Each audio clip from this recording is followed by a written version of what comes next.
aí, meu povo? Sejam muito bem-vindos ao segundo episódio do Quero Pra Viagem Podcast. Eu nem tô acreditando que a gente chegou nesse episódio, porque quando eu gravei o primeiro, eu fiquei achando, bem, vou lançar, vou ver o que é que o pessoal vai falar, e dependendo do que falarem, se jogarem muito lixo em mim, eu finjo que nunca existiu esse podcast. Mas olha só, eu tô gravando esse segundo episódio um dia depois de lançar o primeiro, e gente, eu tô muito feliz com o feedback que vocês me deram, muito feliz com os comentários, muito feliz com as dicas, e é isso, gente, vamos agora pro segundo episódio, nem tô acreditando!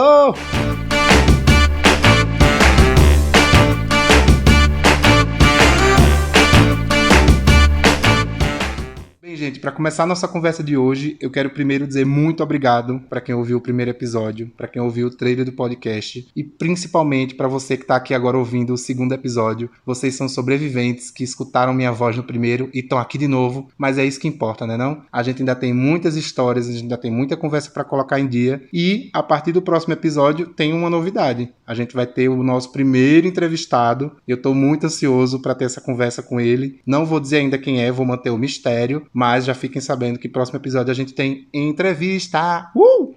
Hoje eu quero falar com vocês sobre duas coisas, basicamente. A primeira, eu quero explicar um pouco melhor sobre o processo da minha transferência, né? Dar um pouco mais de detalhes, trazer mais informações. E segundo, quero falar sobre o visto que eu tô tirando, né? Eu sei que muita gente tem curiosidade para saber como funcionam os vistos, que tipo de visto as pessoas tiram para ir morar fora. Então, hoje eu vou falar sobre o visto L1, que é o visto de trabalho para os Estados Unidos.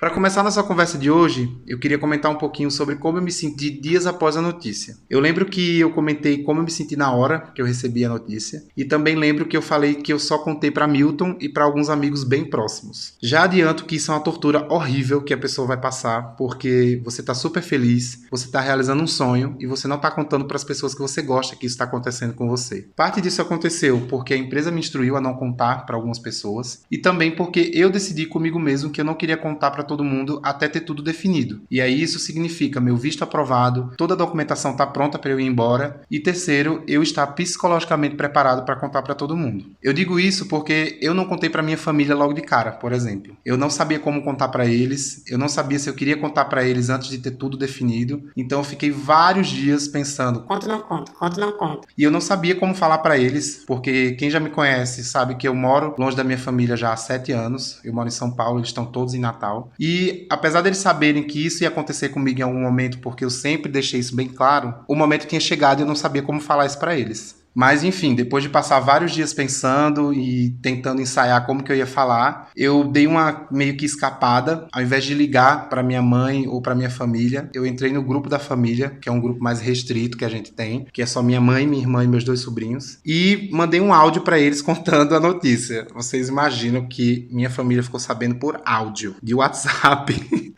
Desculpa, família, mas assim, eu não estava pronto para ligar e chorar e sei lá o que ia acontecer. Mas enfim, vou comentar um pouquinho para vocês como que foi esse momento. Eu cheguei no trabalho de manhã e eu decidi que eu ia contar para eles, porque minha família é quem sempre me apoiou, quem sempre tá comigo nas horas boas e ruins, são as pessoas que mais torcem para que eu dê certo na vida. Então assim, não era justo eu não contar isso para eles. Então eu decidi que eu ia contar, mas que eu ia mandar um áudio bem bonito no WhatsApp e ia esperar a reação. Na hora que eu decidi mandar, eu primeiro mandei uma mensagem no grupo perguntando se estava todo mundo online, porque eu queria que fosse um evento ao vivo. Demorou um pouquinho porque minha mãe estava fazendo alguma coisa, mas uns 2 ou 3 minutos depois, meu sobrinho chamou ela estava lá online, e aí eu mandei o áudio revelando para todo mundo que eu estava indo embora, que eu tinha sido chamado pela empresa para ir para Chicago e blá blá blá. A reação de primeiro momento foi: uhul, não acredito, parabéns, você está indo embora. Foi só festa, todo mundo me parabenizou, foi maravilhoso. É muito bom se sentir acolhido nessas horas e foi incrível, minha família é maravilhosa, todo mundo me parabenizou, falou que já sabia que isso ia acontecer uma hora ou outra, e aí veio o dia seguinte.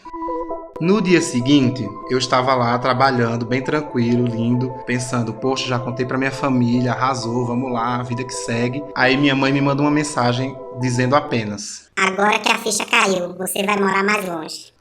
Aí você imagina como fica o coração da pessoa, né, sabendo que a sua mãe tá lá sofrendo porque você tá indo para mais longe, apesar de também estar muito feliz, né, e realizada com o que tá acontecendo com o filho. Aí nos falamos nesse dia, foi tudo tranquilo, acalmei ela, falei que a gente ia continuar se vendo na mesma frequência que a gente se vê, a gente tenta confortar do nosso jeito, né, do jeito que a gente pode. E aí ficamos alguns dias, algumas semanas sem falar nesse assunto muito, porque ainda faltava o meu visto sair. E dentro disso, outras coisas foram acontecendo. E eu queria falar um pouquinho sobre essas outras coisas que aconteceram entre eu falar pra minha família e o meu visto ser aprovado. Sim, gente, meu visto foi aprovado.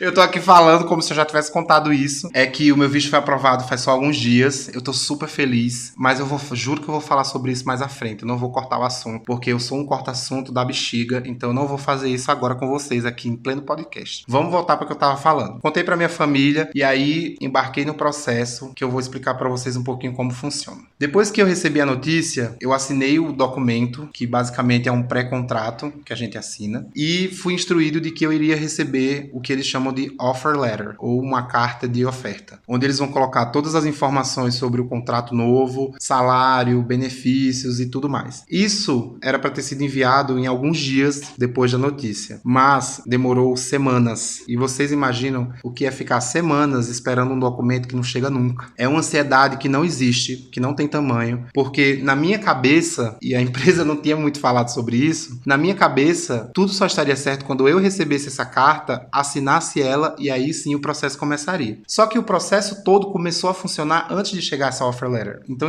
eu fiquei meio confuso, fiquei meio louco, fiquei meio ansioso, fiquei meio irritado às vezes, mas fui fazendo as coisas. A primeira coisa que aconteceu nesse meio tempo aí foi falar com algumas empresas que estão assessorando a gente. Para vocês entenderem melhor, a gente vai ter uma assessoria jurídica, que é quem vai ajudar em todo o processo de visto, no processo de imigração em si. Uma assessoria de mudança, né, de relocation, como eles falam, que é uma assessoria que vai ajudar a encontrar apartamento, a comprar passagens, a fazer todo o processo que está relacionado à mudança em si, ao processo de se mudar para outro país. E também uma assessoria fiscal, que é uma empresa que está ajudando a gente a dar toda a saída fiscal do país, fazer questão de imposto de renda e todas essas coisas que eu não entendo, então não vou me aprofundar muito por enquanto, até eu saber melhor o que é que vai acontecer. Mas basicamente essa assessoria fiscal é para dar a nossa saída do país e a entrada no nosso novo país, que no meu caso é nos Estados Unidos. Conversando com essa equipe de mudança, que é a equipe de relocation, a gente começou a programar o que eles chamam de look-see trip, ou visita de exploração, né? Para conhecer a cidade, para ver alguns apartamentos, para entender como funciona o transporte público na cidade, enfim, todos esses detalhes que se referem ao processo de mudança já. Eu vou fazer um episódio depois só falando sobre essa look-see trip, que foi a primeira vez que eu e Milton fomos em Chicago, conhecemos a cidade. Vai ser um episódio bem legal, porque eu quero falar um pouco sobre as minhas primeiras impressões da cidade, como estava o clima, falar o que a gente achou da cidade, enfim, quero comentar várias coisas, eu tenho muitas coisas para comentar sobre a nossa primeira ida a Chicago. Mas voltando, para não dispersar de novo, eu sou daqueles alunos que o professor ficava dizendo, por favor, pessoal, sem conversas paralelas. Que eu adoro uma conversa paralela. Mas voltando, enquanto a gente estava esperando essa offer letter, eu fui falando com essas equipes, e aí, gente, começa um processo que se chama preencher portais. É super divertido, só que não, e dura apenas algumas horas. Cada empresa dessa de assessoria tem o seu próprio portal, o seu site, onde eles vão solicitar algumas informações para poder dar andamento no processo. O primeiro deles que eu preenchi foi o da equipe de mudança, né, de assessoria de mudança, que pediu algumas informações bem básicas sobre mim e foi tranquilo para preencher, até chegar o momento do portal da equipe de assessoria jurídica. Vocês não têm ideia do que é um portal pedindo todo tipo de informação possível e imaginável. Eu acho que só não perguntaram o meu tipo sanguíneo e você tem que preencher tudo, detalhe, em inglês. O que são essas informações que eles pedem? E por que eles pedem isso? Eles pedem essas informações para construir a petição que eles vão mandar para o consulado. Eu vou explicar já já sobre isso. Mas todas as informações que eles vão colocar nesse documento são fornecidas por você. Então, tudo que você imaginar de carreira profissional, de carreira estudantil, tudo que você já viveu na sua vida, você vai colocar nesse portal. Algumas coisas que eles pedem. Eles pedem toda a sua documentação, uma cópia, né, no caso, digitalizar a documentação. Eles pedem para digitalizar o passaporte, todas as páginas, inclusive as páginas em branco. E eles pedem para preencher principalmente os campos relacionados à sua vida profissional. Isso significa que você vai ter ter que colocar basicamente todo o seu currículo, só que em inglês, e também especificar um pouco mais sobre o seu trabalho aqui no Brasil, para que eles possam justificar a sua posição nos Estados Unidos. Então, nesse formulário tem perguntas como: por que esse seu cargo é importante para a empresa? Por que o seu cargo é um cargo gerencial? Por que o seu cargo exige conhecimento técnico e específico dessa área? E tudo isso você tem que ir preenchendo em inglês, se vira, Google Tradutor, ou então outras ferramentas aí que você tiver, mas você tem que colocar tudo absolutamente em inglês, porque eles vão usar tudo isso nessa petição. Por falar em petição, vou explicar um pouquinho sobre o que é. A petição nada mais é do que uma carta que a empresa envia para o consulado americano nos Estados Unidos, solicitando a sua entrada no país e solicitando a sua presença na empresa, porque eles querem muito você lá e que eles precisam muito do seu conhecimento. Para isso, eles têm que fazer toda uma argumentação e justificar por A mais B por que eles estão contratando um brasileiro e não um americano. Então tudo isso é feito em páginas e páginas e páginas e páginas que vão tudo dentro dessa documentação. Além disso, uma das coisas que eles pedem para mandar também é o currículo em inglês. Então, se você tem todo o seu currículo e você pretende aplicar para uma vaga nos Estados Unidos, já faça o seu currículo em inglês, porque é um trabalho a menos. Então, junto com o currículo e a petição, vai também essa offer letter, que é o que eu estava falando lá no começo, que é o bendito documento que demorou décadas para chegar. O problema, gente, do documento não chegar, não é ele não chegar em si. É o fato de que a ansiedade ela aumenta a cada segundo que ele não chega. E também porque, assim, a minha cabeça ela é um pouco louca. Então, além de ter pensado 1 milhão de coisas, eu pensei o quê? Bem, se a offer letter não chegou, que é basicamente o documento mais importante para minha contratação, que é o contrato em si, né? Significa que a empresa desistiu, ou seja, eles não querem mais que eu vá. Aí você imagina a loucura da pessoa achando que a empresa tinha desistido porque não tinha mais mandado o contrato para eu assinar. Mas é isso, gente. Eu pensava 1 milhão de coisas. Tudo que você imaginar na sua cabeça agora sobre um processo de transferência para outro país, eu pensei. Porque além de tudo, eu tinha que pensar em quando eu ia fazer as despedidas, em como eu ia vender minhas coisas, como que eu ia fazer para avisar o meu apartamento, né, que é alugado, que eu estava indo embora. Então, assim, são muitas coisas que acontecem ao mesmo tempo que você tem que pensar em todas elas estrategicamente para não se dar mal. Então, por isso que esse período entre a notícia e a chegada da offer letter, para mim, foi o pior inferno que eu passei nesse processo. Claro que assim, tô reclamando de barriga cheia, mas é que realmente, quando a gente tá dentro do processo, existe um estresse, existe um nervosismo, existe uma ansiedade que a gente não consegue controlar. Porque para vocês verem, eu tava fazendo meditação todos os dias, tava tentando assim, me colocar no eixo de qualquer maneira, mas é impossível, porque é a sua vida, é o seu futuro que tá ali sendo decidido. Então não tem como você simplesmente dizer, não, meu, tá tudo bem, vamos lá, tá tudo certo. Não tem como fazer isso. Infelizmente, quero dar essa dica para vocês. Se você recebeu uma notícia dessa, já compre o seu maracujá, já baixa o seu aplicativo de meditação, vá para sua yoga, vá fazer sua natação, vá fazer boxe, faça qualquer coisa, mas você vai precisar de alguma coisa para relaxar, porque é tenso. Então, gente, basicamente é isso. Eu tô falando um monte de coisa junta, mas eu espero que na edição final saia tudo bem bonitinho para vocês entenderem o que eu tô falando. Eu quis explicar um pouquinho sobre a transferência em si. Então agora vocês sabem que a empresa, ela manda uma offer letter, que é o contrato. Ela manda uma petição para o consulado americano solicitando a sua entrada nos Estados Unidos. Você tem que preencher diversos portais com um monte de informação que as empresas de assessoria vão precisar para poder dar entrada no seu documento. E também preparar algumas documentações em inglês, né? Eu, por exemplo, passei 3 horas preenchendo o portal da assessoria jurídica, porque eram muitas informações, são muitos detalhes que eles pedem, porque eles querem garantir que tudo que eles vão colocar lá vai argumentar a favor da sua ida. Dito isso, eu queria falar um pouquinho mais sobre a parte do visto em si. Para quem nunca pesquisou ou nunca se inteirou do assunto, o consulado americano, o governo americano, oferece diversos tipos de visto para diferentes situações. A maioria dos brasileiros aplica para o visto B1, B2, que é o visto de turismo. Então, se você está pensando em ir para Disney, ou ir para Miami, ou ir para Califórnia, ou qualquer outra parte dos Estados Unidos para turismo, para férias, o visto B1, B2 é o que você vai aplicar. O meu visto é diferente porque ele é um visto de trabalho, então ele é o visto L1. O visto L1, basicamente, ele é um visto de transferência dentro da mesma empresa. Ele é direcionado para funcionários de empresas internacionais qualificados que estão sendo transferidos temporariamente para matriz, filial ou subsidiária nos Estados Unidos. A empresa pode ser americana ou não, tá, gente? Então, se você trabalha numa IKEA da vida, que é sueca, por exemplo, você pode também ter um visto L1, desde que a filial seja lá nos Estados Unidos e eles estejam convidando você. Esse visto é para quem vai exercer uma função em nível gerencial ou executivo, ou também para quem tem um conhecimento altamente qualificado em alguma área, por isso eles estão convidando você para lá. Uma coisa importante é que você não precisa necessariamente estar indo para os Estados Unidos trabalhar na mesma função. Esse não é o meu caso, tá, gente? Eu estou trabalhando aqui no Brasil como Senior Customer Success Manager e eu estou indo para os Estados Unidos para fazer a mesma função. A única diferença é que agora eu vou estar no Hub porque é a nova estrutura da empresa. Mas a minha função continua a mesma, o meu trabalho continua o mesmo. Um outro detalhe é que esse visto ele exige pelo menos 1 ano de trabalho contínuo na empresa nos últimos 3 anos. Ou seja, você tem que estar trabalhando nessa empresa há pelo menos 1 ano contínuo nos últimos 3 anos, fora dos Estados Unidos, para daí dar entrada para lá. Não sei se ficou muito claro,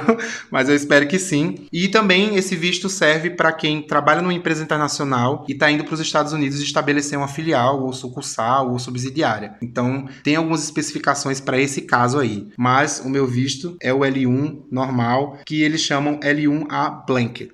Ele é chamado desse jeito porque ele é feito através de uma petição individual, que é o que eu já falei para vocês. Então, essa petição, repito, é o documento que a empresa vai criar, junto com a assessoria jurídica ou não, para argumentar sobre a sua ida para os Estados Unidos. Então, eles vão especificar todos os dados da empresa, quanto tempo você trabalha lá, qual é o seu trabalho, por que você está sendo chamado e por que eles estão contratando você ao invés de um americano. Basicamente, essas são as informações que vão constar em, 10 páginas de documento. É uma documentação muito complexa, por isso que ela é feita por advogados especializados na área de imigração e ela exige muitos detalhes. Eu li já a minha petição várias vezes e ainda tem partes que eu fico meio confuso, não entendo direito, e outras partes eu revisei porque eram direcionadas ao meu trabalho e à minha especificação como funcionário. Uma vez que a empresa envia essa petição para o consulado americano lá nos Estados Unidos, eles vão analisar essa petição e ver se eles vão aprovar ou não. Se eles aprovarem, essa informação é enviada para a empresa e aí sim a gente começa o processo aqui no Brasil. Então basicamente foi isso que aconteceu. A Get Images, junto com essa empresa de assessoria jurídica, criou esse documento, revisou junto comigo e enviou para o consulado. Uma vez que eles aprovaram lá, aí a Get me deu a permissão para dar entrada aqui. O que significa dar entrada aqui? Basicamente é o mesmo processo que é feito para tirar o visto de turista. Você vai entrar lá no site para preencher aquele documento que eles chamam de DS Form 160,